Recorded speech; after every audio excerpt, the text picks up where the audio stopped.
राजुरी येथे शिवरत्न वक्तृत्व भाषण प्रशिक्षण क्लास, दर्जेदार क्लास, दमदार भाषण. प्रवेश घ्या आणि आत्मविश्वासाने बोलायला शिका. B20 न्यूजचे नारायण ब्राह्मणे.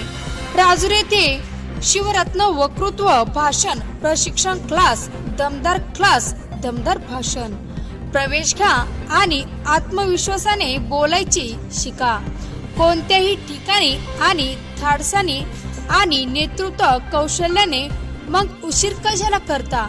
लवकरच आमच्या क्लासेसला भेट द्या. भाषण वाजवा, व्यासपीठ गाजवा. बहुसंख्य विद्यार्थ्यांनी या क्लासच्या माध्यमातून आपलं वक्ता होण्याचं स्वप्न पूर्ण केले आहे. प्रवेश देणे चालू आहे.